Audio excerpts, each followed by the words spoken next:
What is the meaning of the word Saurian? As an adjective, of or relating to lizards. As a noun, any of various reptiles of the suborder Sauria, which includes lizards. In former classifications included also the crocodiles and dinosaurs.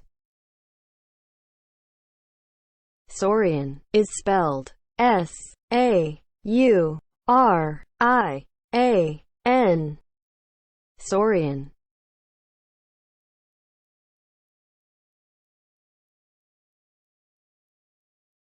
It is reported from Waikato that undoubted traces of a Saurian monster have been found at the slaughter yards near Frankton Junction.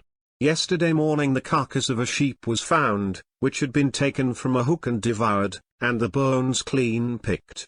They were found near the place, with tracks of feet unlike those of any known animal. Men are on watch with guns and revolvers. You would have got the gist from the news clipping from the 26th of October 1886. This wasn't the first alleged reported encounter with what appears to have been an alligator-type creature. That in itself seems doubtful. Outside zoos, the nearest native alligator population I could find is in northern China. Earlier reports, which I'll get to in a tick, refer to a more general description, a saurian. That allows us also to include lizards and alligators' sidekicks, crocodiles. And crocodiles being only a short 2,000 kilometre swim from Australia before they begin to swim off eastward to avoid Steve Austin impersonators. Better tell them they might find it a bit chilly round the willy and to pack a hot water bottle. It was obvious to anyone reading this they were scrambling to place the creature in a known species or genus. Some public speculation as to what exactly we are dealing with here, lead it even drifting to take on mythological characteristics. A Taniwha, which seems to fit the bill as well, given earlier eyewitness reports starting at the end of September. These came from two farming lads. The elder of them described an encounter with a large reptilian creature, come alligator, emerging from the farm's creek and chasing him for a distance. When he told his younger brother back at the house, the inquisitive 12-year-old went down to the water to see what all the fuss was about, thinking his bigger bro was playing a prank on him. Only he too had a close, for comfort, encounter requiring him to tail it as well. The frightened twosome reported the run-in to their old man, who didn't dismiss its integrity. He went off to the coppers and grabbed his gun and went out to hunt the thing. A constable was dispatched to see what all the fuss was about and scrounged round in the area but found nothing. The tale then went into the local paper and scorn was soon poured upon the whole deal. The Waikato Times stated bluntly, "There are no crocodiles in the colony, no large reptiles." They then pointed to the beast being nothing more than possibly a pig, eel, geese, etc., etc. More humble origins. Then there were those that naturally doubted the integrity of the boy's story. It was entirely a made-up story one expects for someone that age, attention-seeking exercise, until the devoured body of the sheep was found, that is. Then other reports became flooding in about a mysterious, unidentifiable footprints in the area to add a slight bit of credence to the two stories. The Waikato Times again attended to spread scorn on the speculation, indicating the footprints could have come from a hippopotamus to a turkey for what it was worth. Given the sheep, best money amongst the gossiping locals was that it was a tiger or large wild cat. At extremes, a combination of a lizard and a feline. The whole thing died away until late November, when, 70 kilometres down the road on the west coast, when what was described as a Saurian animal was pursued in the Raglan Harbour by a group who got off some shots at it before it disappeared under the surface, only to reappear upstream where witnesses spotted it again. It's easy to sit back now and scoff at all of this. These were the days, though, when all your news came entirely from the papers. Reports of legitimate sea monsters regularly appeared in the New Zealand press in the late 19th century. In 1877, a serpent had an encounter with a British yacht in the Mediterranean. 1880, a fishing boat was attacked in Canada. 1882, a giant eel-like creature just off the coast of Scotland. The same year, Shetland fishermen fought a sea monster over their catch of herrings. 1884, in Central America, a whaling vessel was in pursuit of what they thought was a whale, only to find they had just encountered a strange 20-foot creature.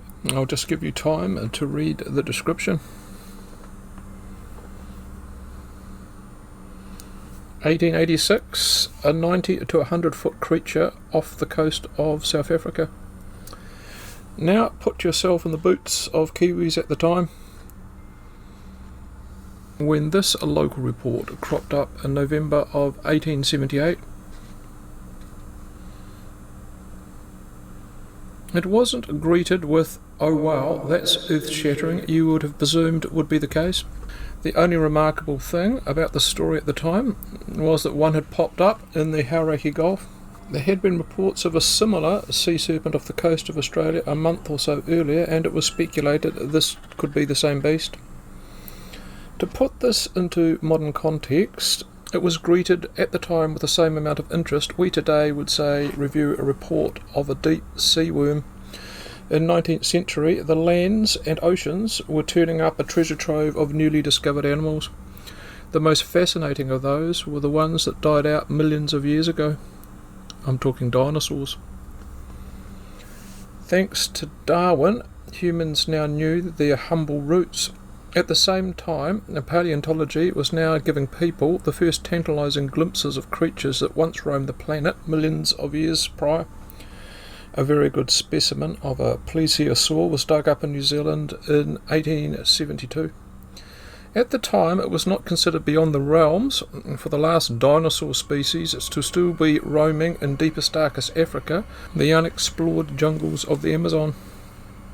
Even today, 99.999% of the ocean floor of the Tasman Sea, which goes down 5 kilometres from the surface in places, lies unexplored. Back at the end of the 19th century, a real-life dinosaur of some kind being discovered, terrestrial or marine, was believed to be all but inevitable. Superstition was also way more rife. And to be even fairer, we only just found out New Zealand, or what was technically Zealandia, was once the home to another land mammal other than bats. As you'll spot, I've done a video on that little beastie, that recent discovery, which I'll plonk in the description. Now back to this one. Writers at the time exploited this expectancy. The exotic Tarzan, terrifying monster in Frankenstein, they all got imaginative juices going. Jules Verne in particular, with his tales like A Journey to the Centre of the Earth, 20,000 Leagues Under the Sea, The Mysterious Island, further fired imaginations as to the future as well as the past. Kiwis began wondering if perhaps Maori stories about a Taniwha had some historic basis, weren't only a myth. Could giant lizards have roamed New Zealand, their cousins the oceans, only a few generations ago? It was on the back of this cryptid creature came charging out of a swampy river near Whanganui in 1892. Top of the North Island for the benefit of overseas viewers. Scared the bejesus out of the surveyor and his crew. What became known as the Kawautahi Taniwha. A picture tells 1,000 words. What's more, all of this action took place in an area Maori said Taniwha lived.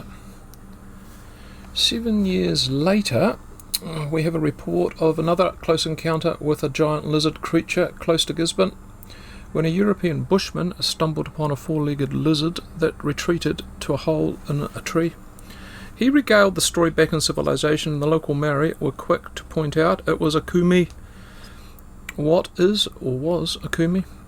As the bushman described, giant lizards. Not the same as a Taniwha, who, depending on the creature, possessed mythical attributes like shape-shifting. Taniwha were and are still considered to be spiritual guardians. Kumi lizards were said to have lived in the area, where it was spotted up to the mid-1700s. They are not a tuatara, which aren't actually lizards, by the way. Don't worry, I only learnt that the other day too. They are actually the last survivors of a dead-end subspecies. And back to the Kumis. For all intents and purposes, and you're about to hear this speculation from a non-zoologist, the description fits well with the modern-day monitor lizards, like the Pernites from across the Tasman. These cold-blooded lizards have both stamina and speed. They eat anything, birds, fish, and even their own. Who knows though? One of the issues facing New Zealand paleontologists studying dinosaurs' fossils is the record here for land-based creatures from 70 million years ago is poor, to say the least. From when I did the one about the St. Bathans mammal, I vaguely remember there only been 4, was it, inland fossil sites on either of the 2 main islands. Conversely, the marine animal record is rich. And to summarise now the 4 cases, we have 0 solid evidence apart from the reports. In the first case, short of a pack of hyenas living in the Hamilton Gardens Reserve, the only other creature I can think of which can strip an animal to the bone is one that farts in bed. The boys' sighting and discovery of the sheep remains were probably unrelated. 1 + 1 = 3. The second report from Coromandel I will attribute to roughly the same animal I did in this video. Ditto Raglan. The Kabagon Sea Monster off the coast of Banks Peninsula in 1974. That spotting of a strange creature by a fishing boat attracted a flurry of media attention in Japan. You can still buy replica models of it off the net. That particular video to follow. Not to spoil your next up viewing too much. Psst, it was likely to have been a sea elephant. And that's what they probably saw off the side of the ferry in the Coromandel. Failing that, a seal, which was probably what was flapping about in Raglan Harbour. The Taniwha versus the surveying team. I think superstition played a strong role there. If you believe in ghosts, you are more likely to attribute shadows and strange sounds to the supernatural, not the wind at night. That's why you only generally find people encountering trolls in Scandinavia. The last one is more intriguing. As a skeptic, I accept one swallow does not make a spring. 0 evidence.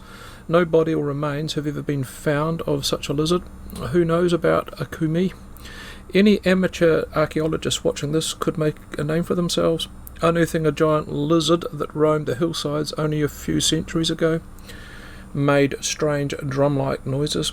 Extreme long shot, but funnier things have happened over a few beers.